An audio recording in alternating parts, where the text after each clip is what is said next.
یو سړی دی هغه په اودس کې فرض نه پیژني چې اودس کې فرض څو دي، د اودس کولو طریقه نه پیژني، په منځ به ولاړي. دلته یو ترجمه ختم کړې وه زمونږ د علاقې دی، دلې منځ تم کله کله راځي خپه نشي که ناستی چرته خپه کېږي نه، او که خپه شي نو زما به څه وکړي، مونږ نه خوشحال څوک دي. په منځ یې نیت وتړلو او سلام یې وګرځولو او منډې کړې، بیا د استنجا ځای ته لاړو. نو هلته یې وړه استنجا وکړه او بیا راغی نیت یې وتړلو. ما ورته ویل چې هلکه دا ولې؟ وی جی وړه سینجا مې ایره شوې وه، سینجا.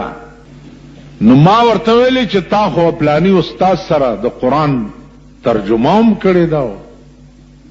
دومره نه پوهېږي چې تشې متیازې چا کړي وي او اودس یې وچ کړی او بیا تی استنجا هیره شي او مخ لاس ووینځي او منځو کې نو منځي کېږي، دومره نه پوهېږي. که لوی اودس ماتې دې کړی وي او په دستونو نه یې تلی کلک اودس ماتې دې کړی او په لوټه دې ښه ځان پاک کړی، نو هم کلان دې ځان ونه وینځي او مخ لاس ووینځي او دسو کې او راشي منځو کې منځ دې کېږي. تاسو خیال راغی؟ مسله دا ده چې د دې ورغوي عمره ځای ګنده شوی نه او په لوټه دې ځان پاک کړی نو بس خبر خلاصه شو. دا نه چې همیشه به دغسې کې او که اتفاقي داسې کار او ځای داسې دی چې هلته ته استنجا چې کې خلق دي، نیر دی، اوبه دي، وله ده، خلق ولاړ دي، نه چې کولی نو بس مخ لاس ووینځه مونځ وکړه. د تشي متیازو ساس کې دی په بدن جامو پریوتی دی یا په بدن پریوتی دی. نو د دې ورغوي عمره ځای چې ګنده نه و نو په یو ساس کې باندې جامې نه پلیتېږي، منځ ورسره کېږي. تاسو خیال راغی؟ اوس دا قسمه مسائلو ضرورت دی ملک او دی قوم ته ډېر زیات دی، او کنه دوی ته د قرآن د ترجمه کولو ضرورت دی. وہ یا الہی یہ تیرے سادہ دل بندے کدھر جائیں کہ سلطانی بھی عیاری ہے اور درویشی بھی عیاری. قدوری یا کنز یا نور الیزا لولول چی دی هغه د پاره فل علم پکار دی. یو سړی کمپلیٹ عالم نہیں نور الیزا نشی پڑھاولی، نہ قدری پڑھاولی شي، نہ کنز پڑھاولی شي چې کمپلیٹ عالم نہیں. ترجمه د اردو ترجمه والا قرآن پیدا کا او په دې محراب کې کېنا او دا خلق بدر تناستی او پاس تلاوتو کا ولاندې د اردو ترجمه وایا، دا خو هر څوک کولی شي، دا خو آسان کار دی. ګرانه دا ده چې الحمد نواله تر ولدوالین پورې دا ټول قرآن چې دی دا اجمالی طور په دې الحمد کې پروت دی، یعنی د الحمد تفسیر دی ټول قرآن، او بیا د ټول قرآن تفسیر دی حدیث، او بیا د تمام حدیث او قرآن تفسیر دی علم فقہ. ما خو درته عرض کو دا ذوقي شی دی. اوس زه تانه په ترجمه کې تپوس کوم چې ټول قرآن اجمالی طور پروت دی په الحمدو کې، نو الحمدللہ رب العالمین د دې آیات تفسیر په مخ کې قرآن کې وخایا، یا ایاک نعبد و ایاک نستعین د دې آیات تفسیر په مخ کې قرآن کې وخایا، اهدنا الصراط المستقیم د دې تفسیر په مخ کې قران کې وخایا غیر المغضوب علیهم ولا الضالین د دې تفسیر په مخ کې قران کې وخایا بیا به پته لګي خیال امراخي نو عرض میں داو چې مونږه هغه شی نه محسوس کوو چې د کوم شي قوم ته ضرورت ده مونږ خپل ډنګاوي جوړو نامې کوو نمود کوو دام ایمان نه چې د قوم ته دی خیر ورسي دا زمونږ ایمان نه دی واحد ډله په دې ملک کې بلکې په ټولي دنیا کې دا تبلیغی جماعت والا دي چې د دوی ایمان دا دی چې دا سړی دی یو ښه مسلمان شي زمونږ نه د دوی ایمان دا دی طرز و طریقه دا ده د وینا آداب داسې دي چې دا سړی جماعت تراشي او دا ښه مسلمان شي واحد ډله مونږ ټول کو تکماری نو عرض میں داو چې دا ذوقي سيزونه دي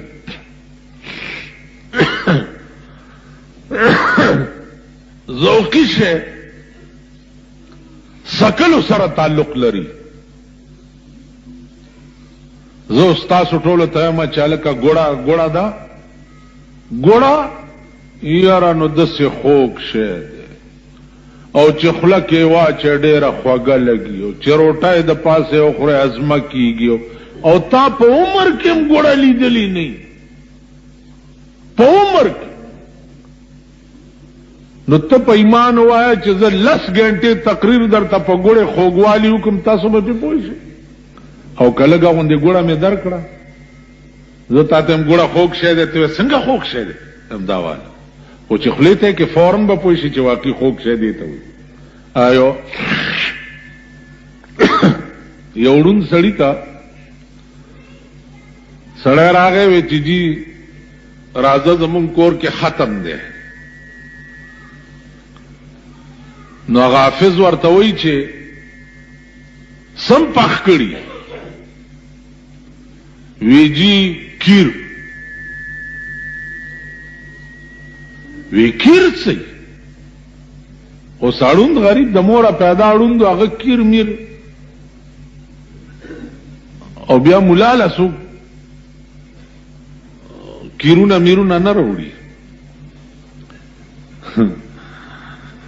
یو مولا له چا د مستو کټوای راوړه چې د مستو کټوای راوړه نو مولا ورته چې جنایت ته خو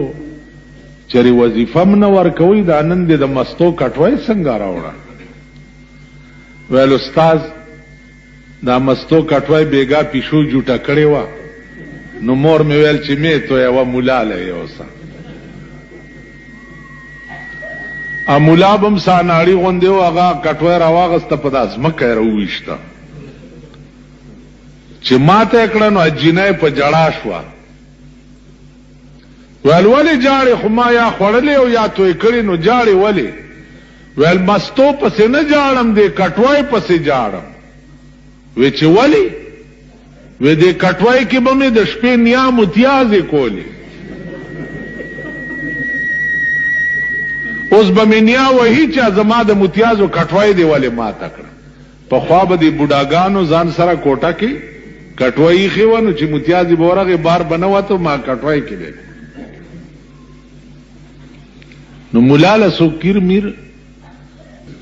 تاسو وای مولیان حق نه وای مولا به څنګه حق وای ستا په ملک واحد ملک دی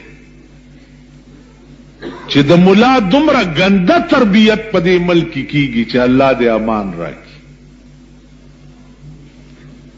هر ماښام او هر غرمه ګورئ وظیفه لیاو ایماندارو وظیفه راوړئ خدای مو بخ یعنی هغه خلق چې ته په جماعت کې خدای ته وکیل کړي او د دې مولا په خوله ته جنت غواړي، هغه مولا ستا په دروازه کې ولاړی، وظیفه راوړي خدای مو بخا، ابل ورځ د دې جماعت، دا زمونږ مبارک جماعت چې دی طالب مې راوغوښتو مال دې خورا شالکه چا څه درکړي که نه، چا ټوکرای کې ملاس کو نو 2 وظیفې پکې وي او دواړه ما خیال دی چې د 3 ورځو سړې وي. کا ترکاری وګورئ نو زه تاسو ته څه ووایم، هغه سړی چې کوم ته خدای ته وکیل کوي او دی ولدوالي نه وایي او ته ورپسې آمین وایي، نو خدای وایي د هغه سړي په خوله مانه جنت غواړي چې کوم سړي له د بیګانه سړه ټوکړه په ټوکرای کې اچولې وه. دا ستا د ملک تربیه. او بیا ټیسمارخاني دې څومره ده، نخرې دې څومره دي، په جماعت کې د روب څومره دی. زه بجلیګر کې ومنو یو راغی وی چې منځ شو او جو شو یاره خو نو په دویم ورځ بیا ته نه منځ شوی مازیګر، په دریم ورځ چې راغی که نه ویل منځ شو وشو هلکه ټیم دا خو د ټیم خبره ده، جماعت کې ګړی لګېدلې څه دپاره ده، په دې ټیم به منځ کېږي ټیک. ویل قد قامت الصلاه نه چې څه نور الفاظ یې یاره اوچت مې کو د دې ځمکې مې وویشتو او بیا مې اوچت کو د جماعت د کړکۍ نه مې بار لړه کو او ورپسې مې ور ټوپ کو، په دې خېټه مې یو 3 ټوپه ورته ووال مال چې تر څو زه دې جماعت کې مو ته ما په دې دروازه ولیدې نو کلمې به در کې وشلو، تر مرګه پورې بیا زما جماعت ته رانغی. ستا د مور ډولی لاندې راغلی یم چې ته نه یې راغلی نو مونځ به نه کېږي. وځه په دې لار. نن ستا په کلو کې چې ملک صاحب نه راغلی جمع نه ودرېږي، چې خان نه راغلی جمع نه ودرېږي، چې بامبن صاحب نه راغلی بیمبر صاحب هغه نه ورېږئ جي هغه دغه اودس کې اودس مودس پکې نشته. ته پوه شې په خبره باندې وړاندې نه اودس کوه که نو تا د مولا تربیت دومره ذلیل کړی دی. بیا پادیرې مالګې دې وړي نو هغه پنډوکې مولا ترخکې نیولې او په قبر تبارک الذین وایي، ستا مصله د مړي هغه هم په ترخکې نیولې او په قبر تلاوت هم کوي. د اسقاط دایره کې ناست دي او اسقاط والا چې کوم مشر تاسو جوړ کړي هغه نیمې پیسې خپل جیب کې پرېږدي او نیمې خلکو له ورکړي. قسم په خدای دې دا د اورېدو نه ویم د لیدو ویم، په دې 2 ګوتو به یې غوټه پرانیسته په جیب کې،